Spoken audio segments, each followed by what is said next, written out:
A very good evening to one and all. On behalf of VidyaDaan Foundation, I extend a warm welcome to the speakers of the day, Ms. Sara Patnaik, Ms. Sneha Singh, and Mr. Shubhankar Subha, the volunteers at VidyaDaan, and a special welcome to all those who have joined us online. To give you a brief about VidyaDaan, VidyaDaan is an NGO foundation working for the development of underprivileged children, youth, women to bring sustainable change in their daily lives. I am Shweta Batra and I'm here to take you through this session titled Unplugged, under which we shall be discussing the topic Mastering the Art of Journalistic Understanding. This session is a collaborative effort of VidyaDaan Foundation and Chinmaya Vidyalaya, Kasaragod. We will be offering a brief understanding on certain vital aspects when it comes to media and aspects of journalism. By the end of this meet, we shall have a brief overview of journalism and could probably help the viewers explore journalism as an avenue or a career path. So first, we go head start, and should we begin? We are all ready. And I would like to begin with Sarah. Sarah, getting head started, I would like to know that every profession has a predefined outline, right? And Yes. what we call the code of conduct. Tell me something about the behavioral aspect of code of conduct when it comes to journalism. And also, I would request you to throw light on the skill sets that are needed or that need to be developed over a period of time to be a good journalist. In order to be a good journalist, as per my journey goes, I have started, reporting very recently.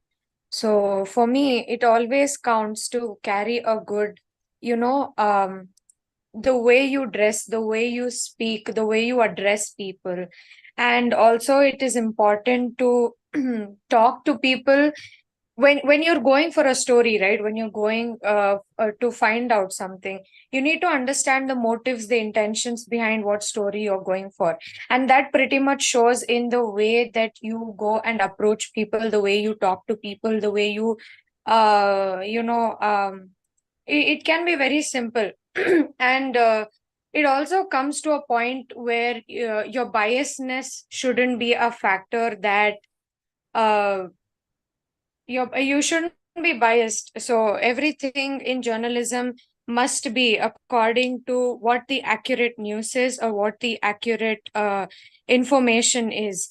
Journalism is not something that is my opinion to be put forth. So I need to have build that mindset of being unbiased, and I need to carry this attitude with me, that I need to learn, I need to cross question and find out the truth. My duty as a journalist is to make a place where people will not be afraid to voice out their opinions. In today's society and today's generation, every citizen is a journalist, and everyone has a voice to voice out their opinions through the help of social media and different platforms. We are using our power to voice out our opinions. So it makes everyone a journalist. And we must stand for the truth. We must stand for accuracy. We must portray what is right. And we need to make sure that we are not going in to support someone else's opinions. We should always be firm. It can be my opinions that can be given regard to. It can be the anything that is putting pressure on me. So I need to work with a mindset that no matter what happens, I will find out the truth, and I will give what is right for the audience to look at. And another important thing is how you carry out your behavior when you're working in an organization. So, when you're working in an organization, you must always adhere to the expert advice. So, whenever you have an expert or your chief editor telling you that this story has to be covered, you have to look at it in different angles, not just with one angle, with one mindset. Listen to everyone, find their part of the story and understand what are they trying to tell. Is it something that they have created in their mind, or is this the actual fact? So you need to be able to discern as to what is the right message. So a journalist code of conduct is to also adhere to, being sincere to your duties as a journalist, to stand for the truth, to be always checking over the facts and giving the public what they want. We need to keep this in mind, that we need to give the public what they want. If public wants the truth, we need to fight for the truth. The public needs to know, the world, the country needs to know, because if if we are not able to do that, that is the primary aspect of being a journalist. Stand for the truth, speak the truth, and sincerely carry out your duties. So this is how I would articulate my answer to this question, ma'am. Okay, so I think that was a wonderful answer, and I think if I have to sum it up, what we have been trying to generate in the population when education is concerned, we try to work on the physical aspect of the child, his physical development. We try to work on social skills. We try to work on the communication skills, as you rightly highlighted, that you should know how to ask the right questions, how to read between the lines, how to comprehend what other one is trying to speak, and still keep your biases aside despite knowing the situation and being an emotional being. So probably these are the skill sets that one needs to develop. And do you believe that they just develop, or it comes over a period of time? Sorry, can you repeat the question, I please? said, do these skills just come to you as you're on the field, or they are slowly developed? Because today you may not be in a position to comprehend what somebody is actually saying, not because it's not clear. Probably you don't have the insights of things, or you're not able to understand the psychology behind things. So does this skill set just be in one after you have done your course, or it is gradually developed in the human being or an individual?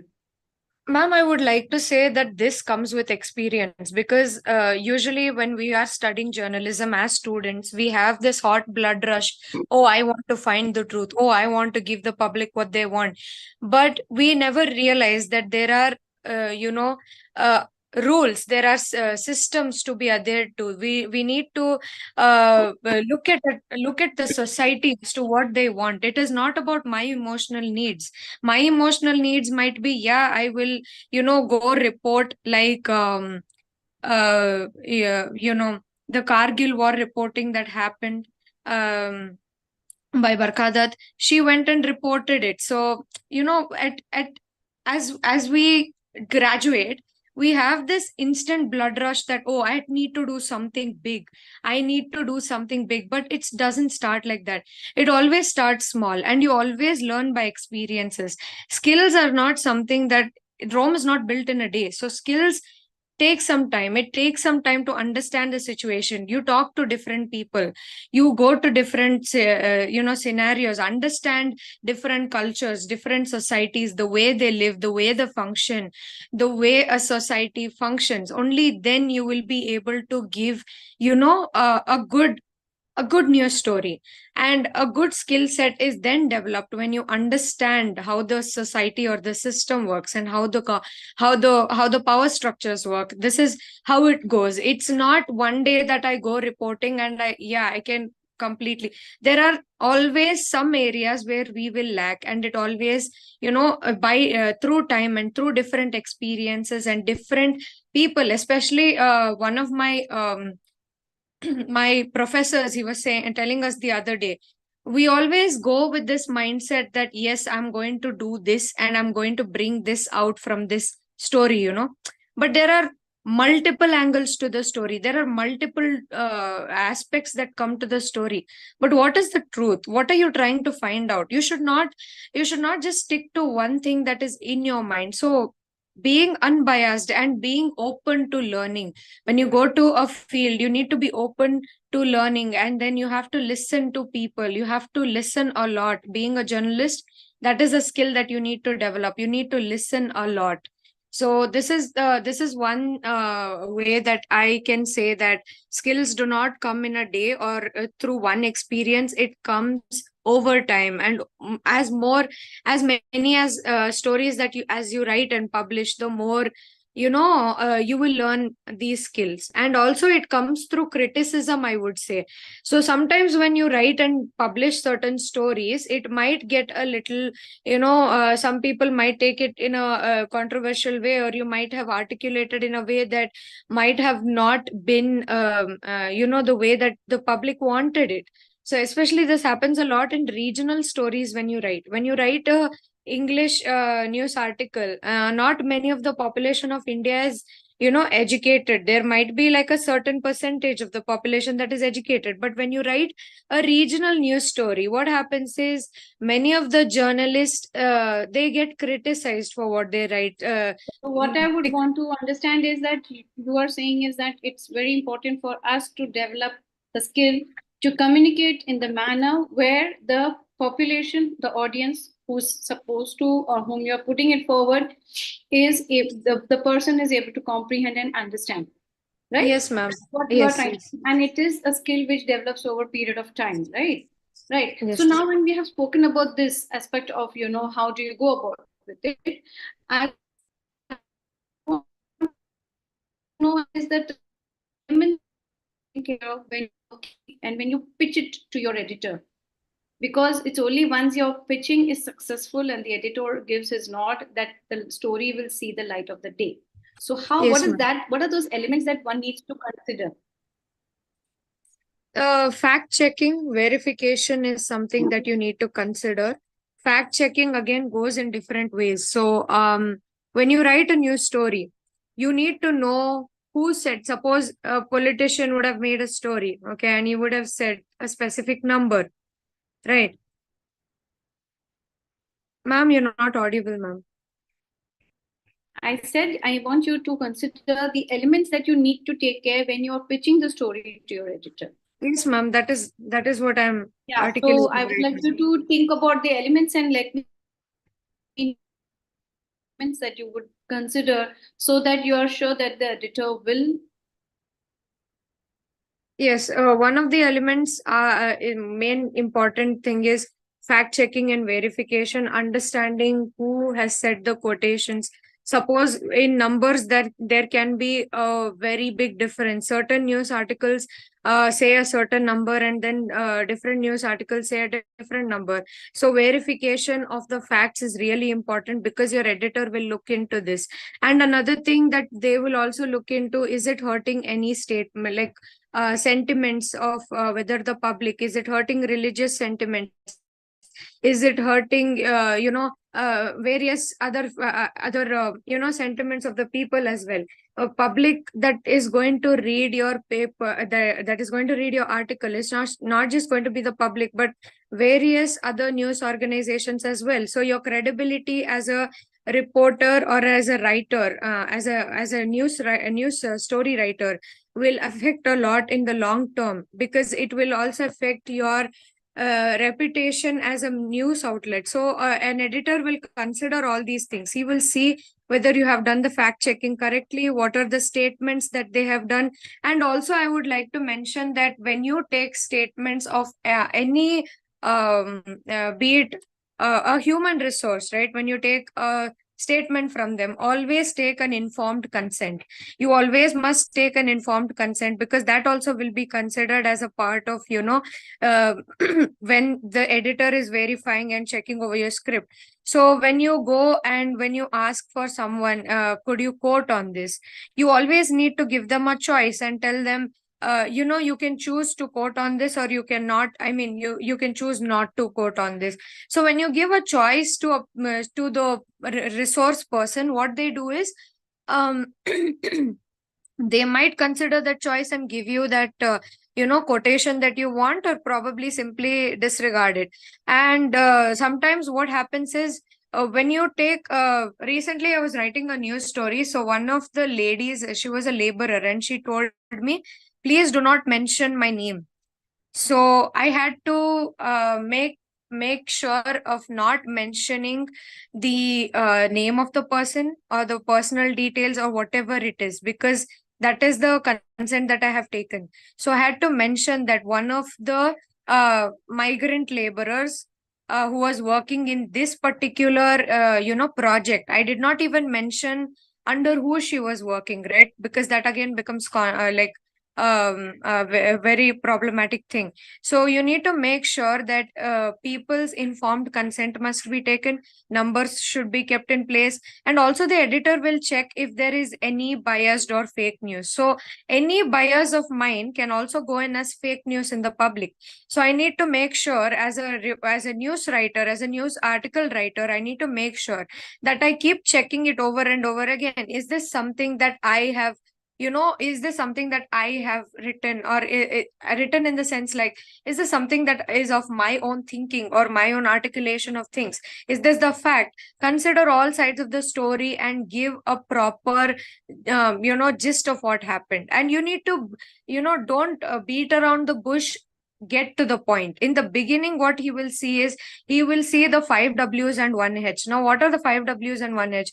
Who, what, when, where, and why.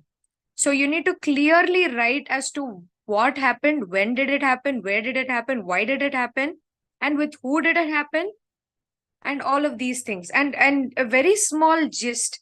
And your title must be crisp and to the point. It should not beat around the bush. And the main body should contain all the necessary information that has to be provided, and the concluding statement should not be of your own bias. So these are the things that they will check for, and they will look into, and they will proofread it again. Correct. So that there will not be any controversies. Very correct, and I appreciate that elaborate answer from your end. But now what I little bit I understand about journalism is, after pitching and approval comes the actual presentation, the content writing part. Like you just put in a small brief. What you say is in black and white, whatever comes on paper.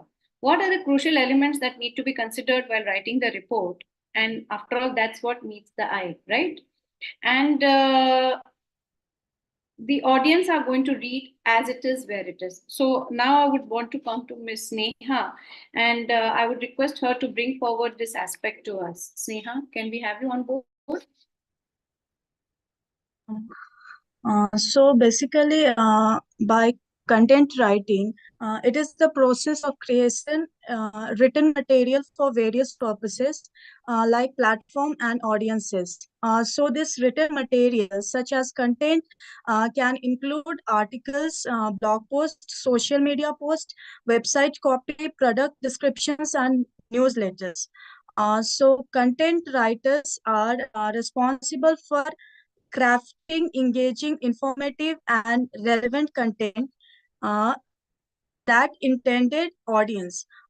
So they often conduct research to gather information, understand their target audiences, needs, and interests. So basically, it's the accuracy and credibility of their content. Content writing also involves structuring the information effectively using clear and concise language. So yeah, overall content is a creative and strategic process aimed at communicating messages, sharing information, and engaging with readers to achieve specific goals such as driving traffic, increasing brand awareness, of generating leads.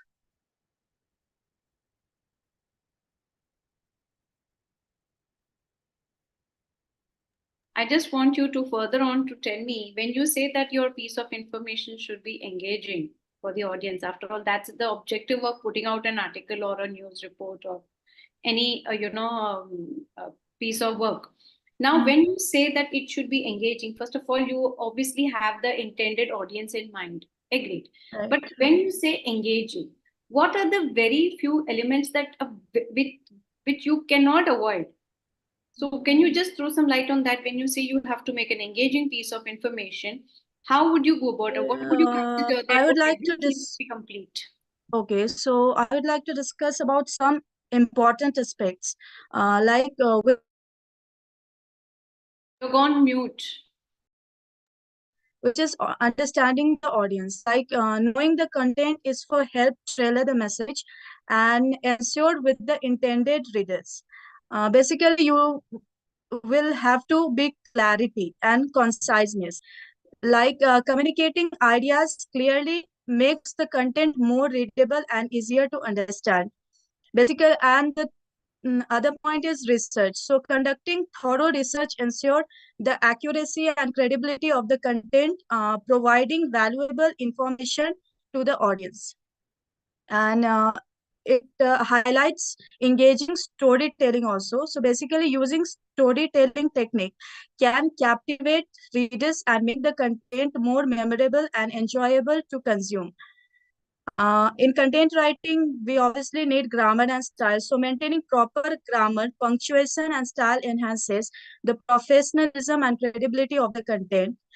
Uh, Next is visual elements. So incorporating images, videos, infographics, and other visual elements can enhance the appeal and effectiveness of the content. I think you have given quite a comprehensive list of what are the things that, where I think you have catered the various senses, like what your mind reads, what your eyes see, what your ears hear, and that's how you captivate the audience towards the news piece that you are trying to present. That was indeed a wonderful answer. Again, I would come on to Sara. Sara, there's a lot that is shown in movies. I was just watching one of the series also based on journalism, and there the journalists are projected in very different lights. In some movies elsewhere, some movies differently. And sometimes very dramatic also. So on the ground reality, what is it when it comes to the field reporting? And what are the problem or the challenges that one faces and need to be prepared of? Ki bhai, if you're in the field of journalism, this probably you could face. So what are the probable chances, challenges that one faces? Can you please let us know? Thank you so much, ma'am. I would like to begin by saying, I used to watch these movies as a child, and I used to think, wow, the field is great. I'll join in here, and it'll be fun. It is actually fun, though. I'm not going to lie, but the problem is, it's not a problem. It's actually very fun, when reporting throws challenges your way like this. So I would like to share an instance where I had to do one of my assignments and I had to do a hard news reporting. So for that, I needed to I had to find a hard news, topic. So what I did was, this was the first time that I have done this. I have never been to a police station in my life. So I went to a police station nearby, and I had to collect a news. So for me, it was a very challenging thing to do because I've never, been to a police station before. And as a girl, as a woman, it's a little bit, it's a kind of a stigma for me to, go to the police station, because it has been that way in our culture. So I went to the police station regardless. I was really scared, and I went to the police station, and I went and asked for the story at the front desk. I asked them, can I get any hard news, anything that happened? They said, please go talk to the inspector, sub-inspector inside. And I went and spoke to him, and I told him, sir, this is for my assignment. I will not be publishing this. And this is just strictly going to be only for exam purposes and not publishing. And he cross-questioned me a lot of things. The way that I answered him, actually, I was able to persuade him in order to get the story that I wanted. Now, the story that I wrote was a murder story that happened in Bangalore. So in one particular area in Bangalore, a cook got murdered by 7 people of his own, restaurant workers. If we could not divulge with the details, you could just give me the challenges that possibly you come across with. Yes, ma'am. So what happened was, I was able to articulate. So whenever you go for reporting, make sure you have a proper draft as to what you want. So when you go there, what do you want to cover? What angle of the story do you want to cover? When you have a proper written draft, what happens is you are able to, get what you want. So if you don't have a proper idea in your mind and you just go there, with just words, and you don't have a written document, what happens is it creates a lot of confusion, number one, for you. second for the person that you're asking the story from. And also, when you go on field reporting, when you ask for quotations, you need to be really careful while addressing people and talking to them about their experiences, and if they want to give their quotations. Another thing is recording and reporting. Being a woman, you might, get into, if there is hard news reporting, it can be very sensitive to write on.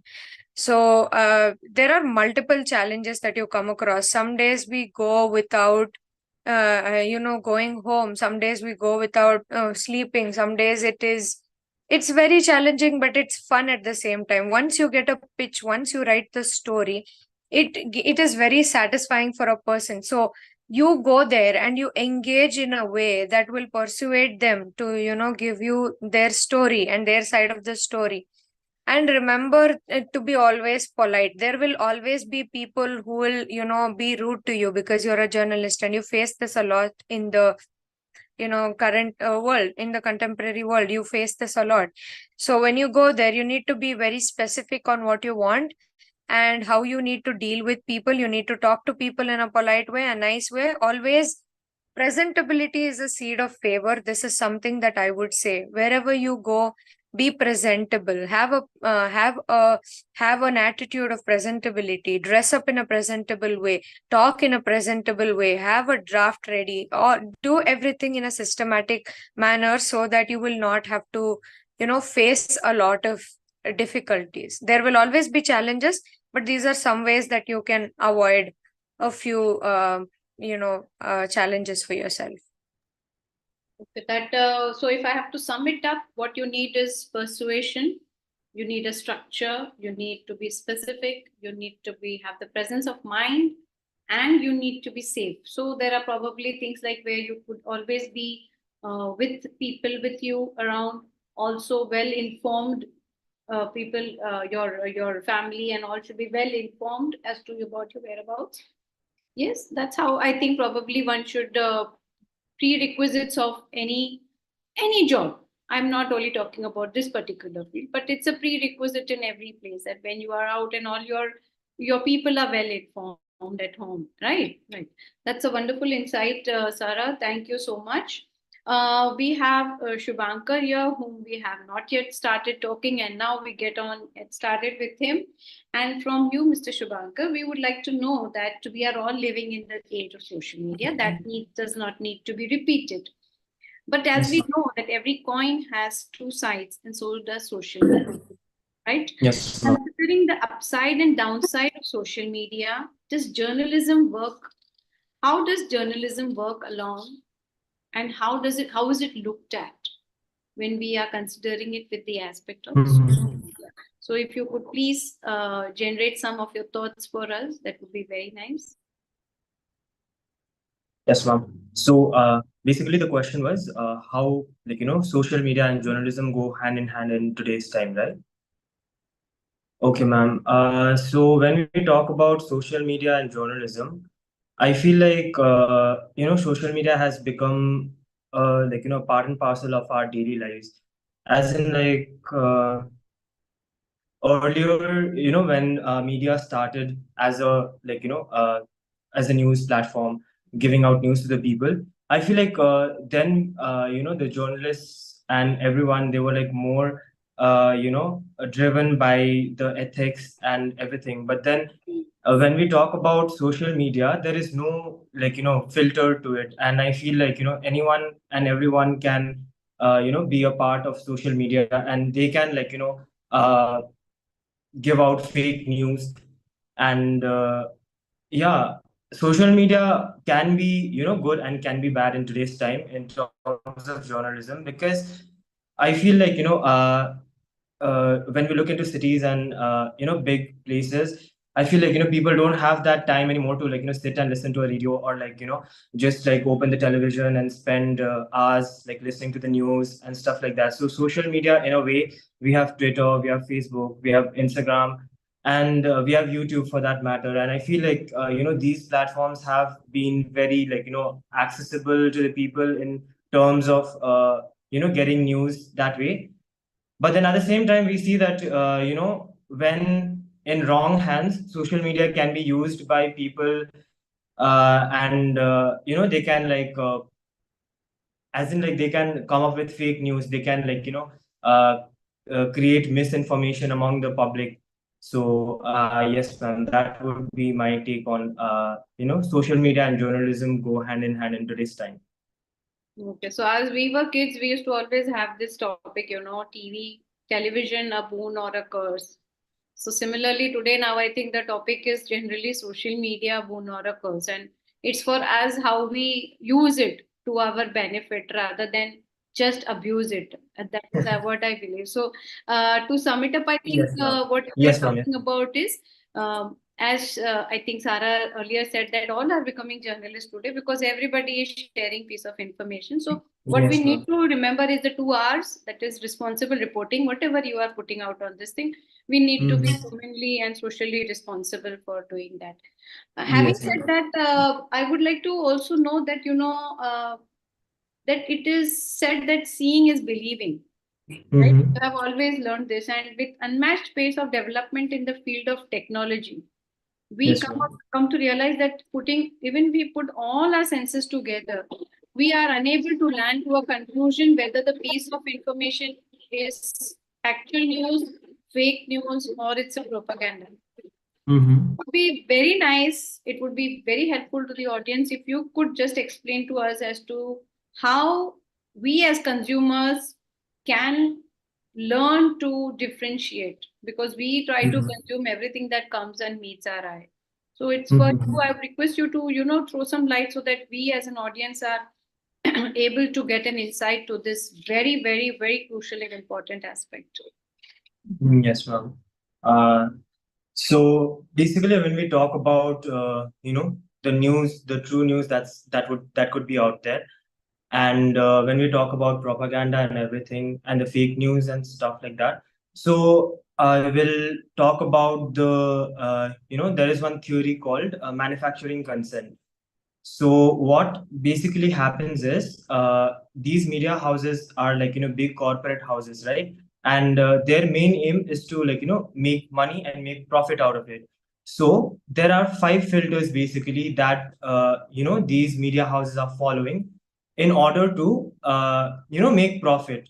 So what are the five filters? I'll explain it to you. The first one is ownership. So ownerships, it basically talks about these big conglomerates or these corporates and big businesses who have their own media houses, and what they do is they want to just show the news that are beneficial to the according to the ones who are in power, so that there is no one challenging the power, and they are making profit out of it. So that is the number one filter. The other one is advertisement. So when we talk about advertisement, what happens is these media houses are showing advertisements. So whenever we are looking at any news channels and any news channels in Excuse me, if you don't mind, I'm not talking about particularly the media houses. What I'm talking about is you, me, and everyone around is on every social media. So Yes, how ma'am. does one? It's not about any particular how about every individual is out there with their. So what is real and what is fake? Consume it comes from our friends, may come from reliable sources, but we also try to believe it to be true. But it could be an absolutely false. So I request you to throw light on that, not on particularly anything. Is today everybody, if you're sitting in a in a village of remotest village, or you're sitting in the town or in the suburbs, everywhere there is news that is floating. How do we Yes, ma'am. identify that? Leaving aside the media houses, they are doing their work or whatever it is, but every individual is also throwing out a lot of things out. So how Yes, do we ma'am. filter that aspect? Okay, ma'am. So, first thing I think that whenever we have to differentiate between what is fake news and what would be a valid news, I feel like first of all we need to look into our resources. That would be the first thing, from where we are getting the news, if it is valid enough or not. And the second thing would be to do a bit of background checking on the news, to look into if the news is really valid enough, if there are any datas that are backing up the news as to if it is true or not. Because social media, and these media platforms can show anything and everything to the public, but then it's up to us to do our background checking before we accept, or before we take the news as to if it is correct or not. I think there was some principle somewhere where I had read where that before, when any information comes to you, before you consume it, you have to question your own self whether Yes, ma'am. is it the truth, whether is it a reliable thing, is it relevant to you, does it affect your life? Probably if those filters we go through, then we will not be consuming it, because somewhere or the other it will show. So what is important for us as an audience also, I guess, is that we need to always keep those filters with us in our minds. Yes, right? ma'am. So only then we would be able to process the right information into ourselves. And then basically information, according to me, is to positively and productively apply it in your real life so that you can lead your life with the various circumstances that you face. That's why knowledge or information is there, right?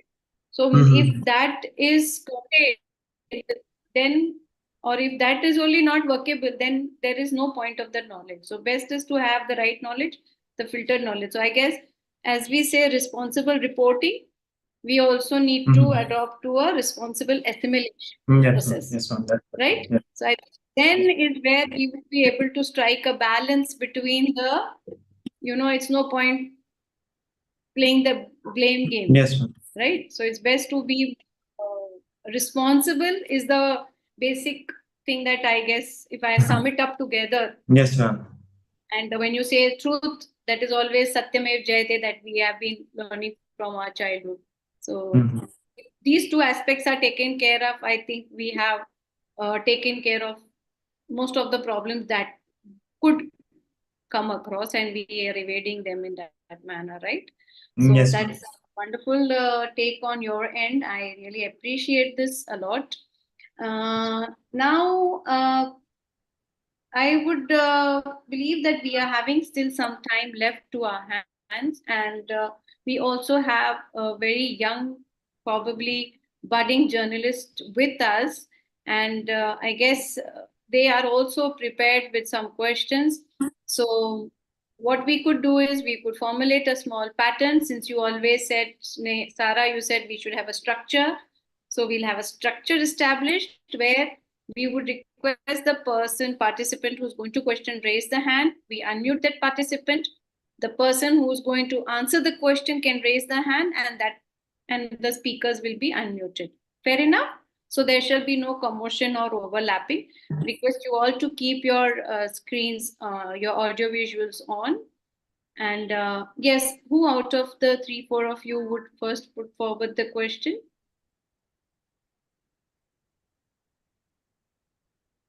Yes, it's Pratna. And can you, yes, you can, you are unmuted. You can put forward your question.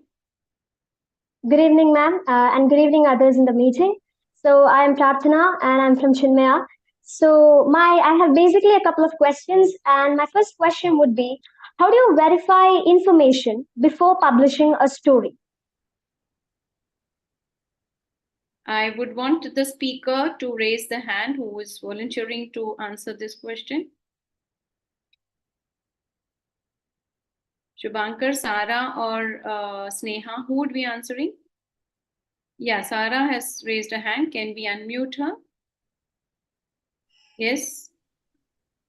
Sarah, I think you can unmute yourself. Yes. Yes, ma'am. Thank you, Prarthana, for the question. In order to, get into the aspects before publishing, we need to fact check. Like I told you, fact checking is very important. Like ma'am said, you need to question, as a reporter, you need to question yourself. Is this something that I'm writing? Or if you get a quote from somewhere, you need to ask whether where is this coming from? Is this the particular, is this particular person talking out of their own emotions? Are they talking out of something that has actually happened, or are they portraying something, some sort of emotions? Fact check is very important. And when you are verifying your written article, what I like to do is, whenever I write my article, I like to read it aloud. When you read your articles in your mind, it might sound something, but when you read it aloud, you're able to read every word, and then you are able to figure out whether I'm writing it in a proper format. And like I told you, any editor or any chief editor will look into aspects when it comes to structure of writing it. You need to, like I mentioned, it has to be in an inverted pyramid structure. Now, what is an inverted pyramid structure? The first two lines will be the gist of 5 W's and 1 H, and the body will include the main part, and then the conclusion will include if there is ongoing investigation or ongoing reporting that is going to take place, those kind of aspects. You need to be crisp, you need to be clear with what you're writing, you need to verify, you need to fact check. Once you're verifying and fact checking, your also grammar should be, checked. Your title must be crisp and to the point. Sorry to interrupt you, Sarah. You have been repeating we need to fact check, but how is the question? Ma'am, Am I right, Pratna? I'm unable to hear you, ma'am. Yes, ma'am. Yes. We have been insisting on the fact that we need to fact check. Now I give you a piece of information. How do you go about fact checking? What do you do to do that? We need to. I think is Pratna's question, right? We need to go. Suppose I'm on the field. I need to go check with people, check with experts, check as to what the actual. Suppose a protest is happening. I need to go first, be a part of that protest, understand what is the motive, talk to different people, get different insights, talk to the experts, then get expert opinions, quotations, then write it down. Then fact check. Where I was looking for the answer. Yes, this is where we come to. That's the way. That is the yes, ma'am. That is very wonderful. basic. That is yes, that is basic. So we are talking to the budding journalist. So we need to get to the basics, right? Yes, thank you so much, Sarah, and thank you, Pratna. Do you have another question? Yes, ma'am. Yes, I do have one. Yes. Can you explain how the process for this fact checking and ensuring the accuracy when you report something, when you report a news? How do you accurately report a news, and what is the process of fact checking? Moreover, how do you process it?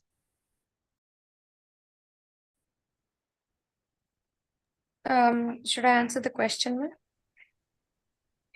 Yeah, if anyone else, Sarah, Sneha, or Shubhankar is coming forward.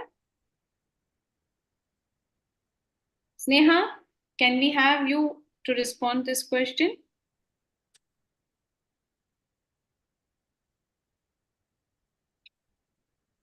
Sneha, you can unmute your this thing right away. Ma'am, can you repeat the question, Pratna? Pratna, can you repeat? Yes, ma'am. Yes. Ma'am, can you explain the process for fact checking and ensuring accuracy in reporting? So she means to say is that if the fact is 2, you shouldn't write 4. The numbers shouldn't change, the figures shouldn't change, the facts, the dates, those all things shouldn't be different. So how do you, ensure that there is accuracy in the data provided by you? Can I take a minute? Yeah, sure. Take a minute. Not an issue at all.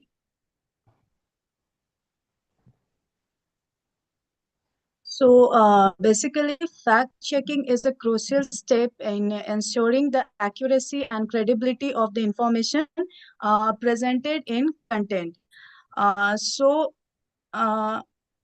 The process of fact checking may be verifying the source, cross-reference, checking primary sources, assess expertise, look for supportive evidence, and verify quotes and attributions.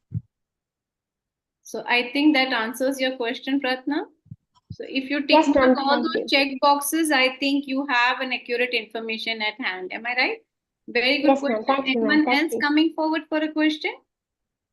Anyone coming forward with a question? You can raise your hand.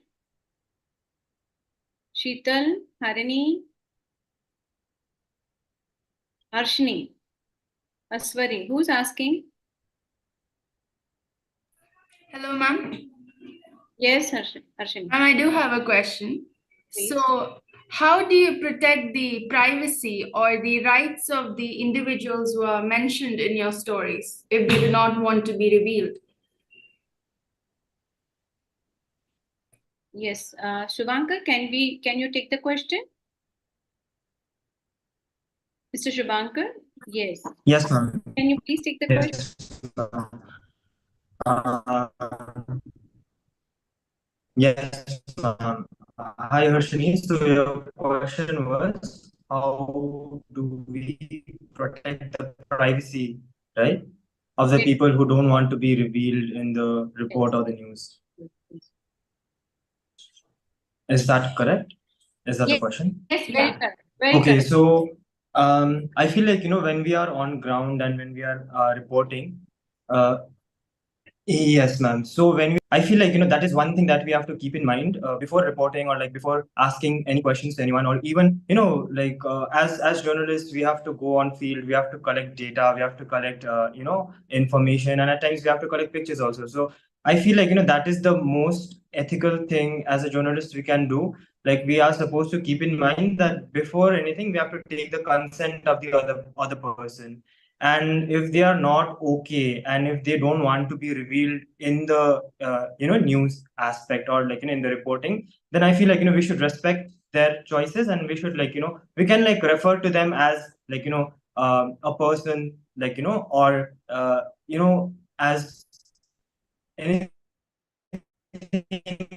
else, but then, like, not, their identity should not be revealed.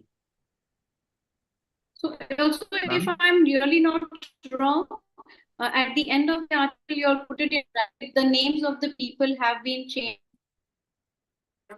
Disclaimer, you all give downs in the bracket, if I'm not wrong, right? Where you all Yes, stated ma'am. Yes. below your article, Yes, ma'am. the people's names mentioned above has been changed since they do not want their Yes, names ma'am. to be established in news. So I think Yes, ma'am. that's Yes, one yes. aspect that you all take care of when it comes to reporting of the, or taking care of the privacy part Hello? of things. Yes. Now, Hello. we have another question? Yes, ma'am. I do have another question. Yes, tell me. So, ma'am, how do you ensure fairness and balance while covering controversial topics or controversial stories? Yes, who would be taking up this question? Sarah will be coming forward. Yes, Yes, please ma'am. unmute. Can you please repeat the question? So my question was, how do you try to ensure balance or fairness while covering controversial topics or controversial stories? The one way that you can ensure balance and get a balance and a hold of the story is by considering all angles. Like I mentioned before, even your bias can cause a controversy. For example, like Dhruv Rathi, I don't know if you've listened to him on YouTube. So he is a person who talks a lot We about. are always refraining. I request everyone to refrain from naming. Okay, sorry, ma'am. So you need to be particularly, you need to keep in check as to what you're going to speak about, and in all aspects, you need to consider all angles of the story. So it can be a controversial news about a particular political party or a scheme or a campaign. How you're reporting really matters. How you write it really matters. Your choice of words, your choice of questions that you ask as an interviewer to your human sources, it matters a lot, because the way you even frame the question, it can intimidate a person, or maybe a better word would be, refrain the person from saying anything in that matter, because it can get a little, heated up in the society. So you need to be really careful with how especially your grammar, the way you articulate things. It's a very simple thing that you need to keep in mind as to how you go about the story. So your structure really matters. You as a journalist, you need to keep in mind as to what the actual truth is and write according to it. Truth is something that always must be put out as a journalist, and in the most raw way possible, and in the most balanced way possible, I would say, not offending any religious or probably any sort of community or any sort of beliefs or attitudes or social systems. You need to put out your belief systems, and you need to put out your sorry, not your belief system. So you need to put out your story in a way that is accurate, that is balanced, and that does justice to all sides of the story. What I understand is bring out the story as facts. Yes, ma'am. What happens in the society is, when we're covering a particular angle, what happens, you start focusing on that particular angle and you miss out on what the actual truth is. So what I would suggest you to, whenever you're writing a story, observing is one major thing that you can do as a journalist. Observe and listen. Always keep your ears open to listening and observe on all the aspects of whatever is happening, and how the story is developing, how the situation is developing. Keep that in mind, keep that on loop, and always be careful, and make sure, one more thing, if for example a politician is saying something that's controversial, right, you shouldn't reframe the statement. What happens when you reframe quotes? I again would want you to correct. If it is any statement, I don't believe there's any reframing happen. It's always as quoted, right? What I'm trying to establish right here is, you need to quote it as it is and be as So it true is irrelevant whether it is controversial or non-controversial. Quoting is always done as quoted. Yes, ma'am. Quoting is always done the same way. As I would request now, Aswari is there with us. I request you to come forward with your question. Thank you, Sarah. Yeah. Good evening, ma'am. Thank you for allowing me to ask this question. So, my question is, what steps do you take to ensure that your content is original and not plagiarized?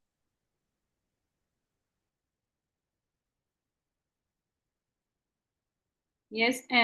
Who would want to come forward with this answer? Because I think this is a relevant question to every aspect where you do not, where you bring forward original content. So, Shivankar, would it be possible for you to take this question? How do you ensure that your story is original and not plagiarized? Yes, ma'am. And I'm so sorry I got disconnected earlier. My internet was, yes, ma'am. So I feel like when we are talking about content, and as journalists, we have the power to, put out the story that's out there, right? So it's important that, we are not plagiarizing it and we are not copying it. And it is important, but how do you make sure that it is not happening? Yes, ma'am.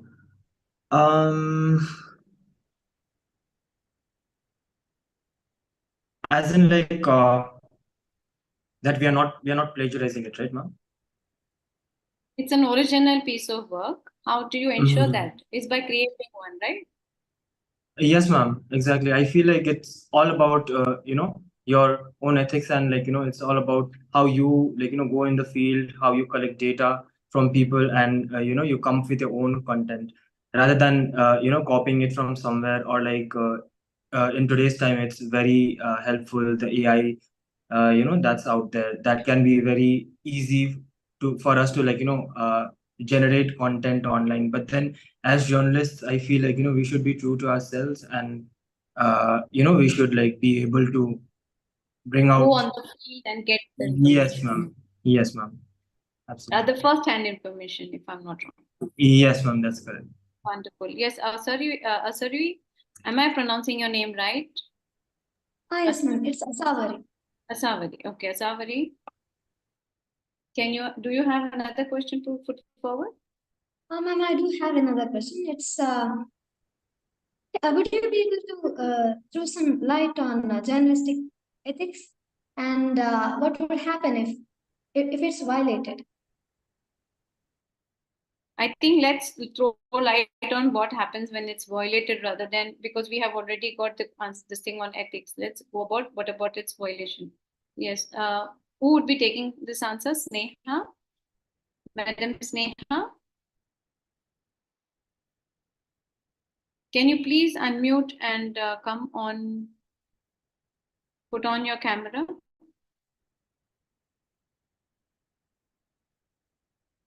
I think she probably has some internet issue. So would we have Sarah pick up this question?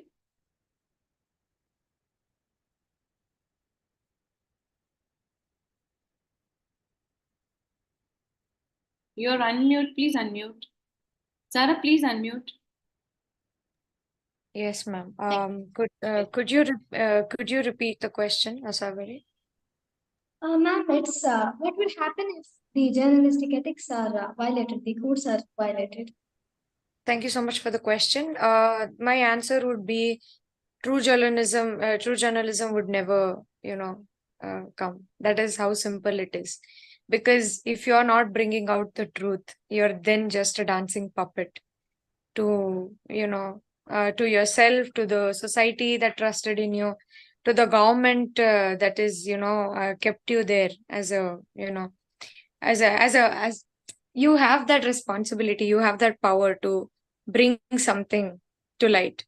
And if you're not able to do that, then I'm sorry, then you're not a true journalist and you're just joking with yourself and you're just joking with everything. That is how simple it is. That's a nice answer. With true ethics comes true journalism. Wonderful. Going on to Krishandu. Krishandu? Yes, can you please put forward your questions? Yes, ma'am. I'm Krishnendu from class 9. So my question is that how do you research and gather the information for your story or content writing projects? That I think we have already covered. Do you have another question? Yes, ma'am, I do have. Ma'am, how do you ensure that your topic or content is engaging and it attracts or grasps the attention of the readers? I think now I have Sneha on board. So I would request Sorry, Sneha to ma'am, take the my question. call, And I'm my sure call got disconnected. figured that out, not an issue. Now that you're on board, I'm sure you want to share your views on this as to how you make your story engaging and which takes the attention of your readers or your audience. So You have basically, small children who are looking forward to you for a very good response from your end.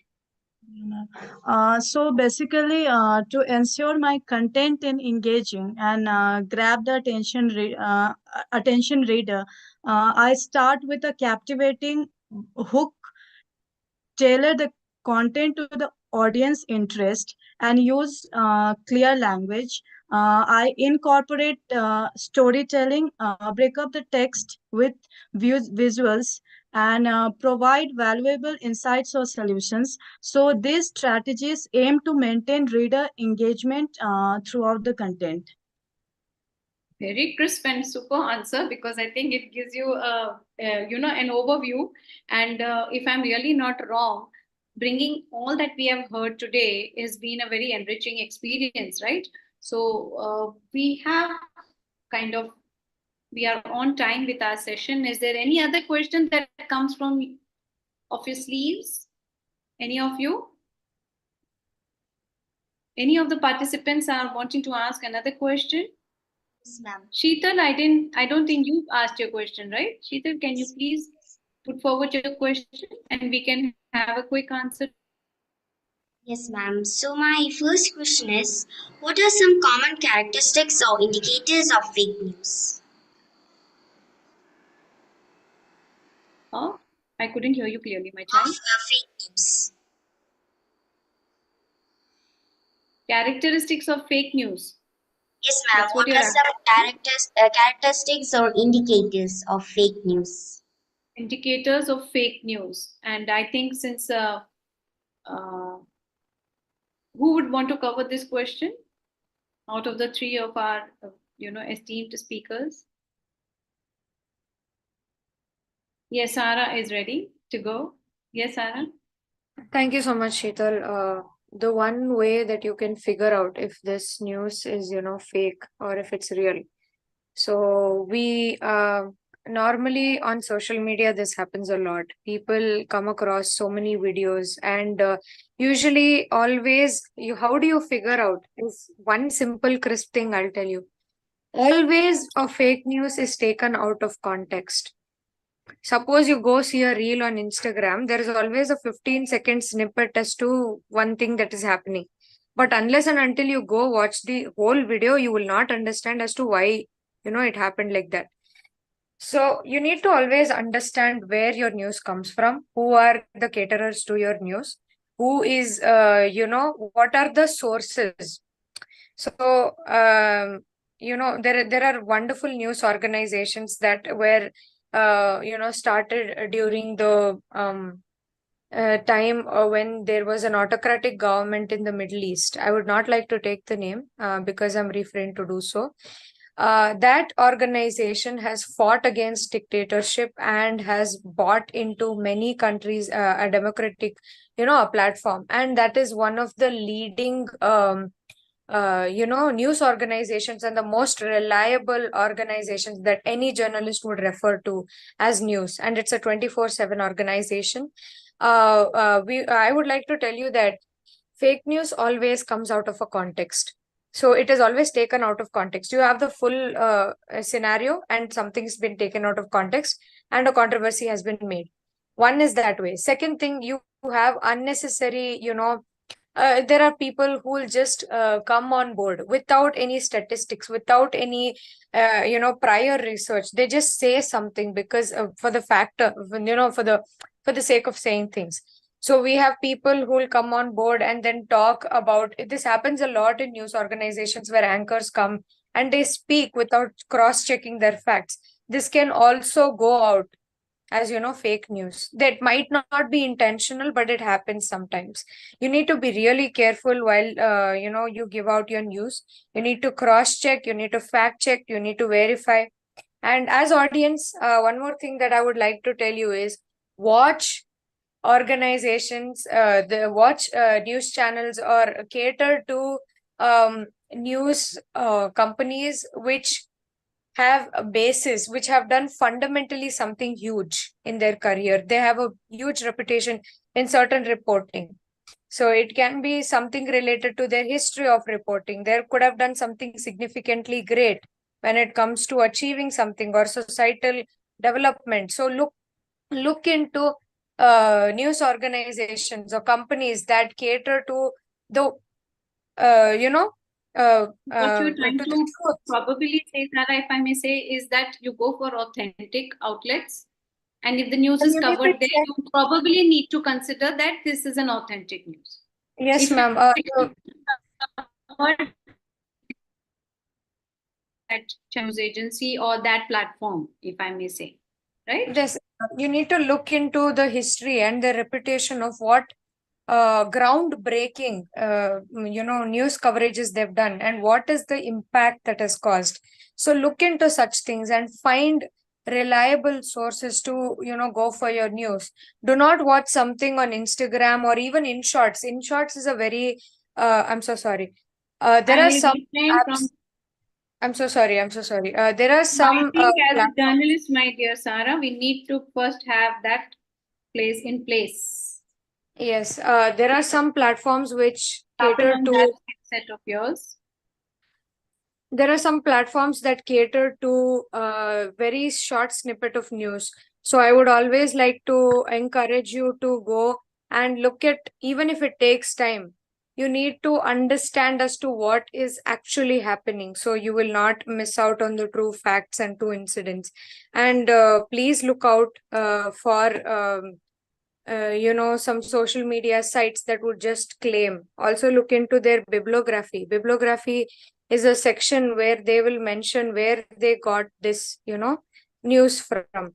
So there are these sources. So they will mention certain sources. Then you will know that this is a reliable source. Thank you, Sarah.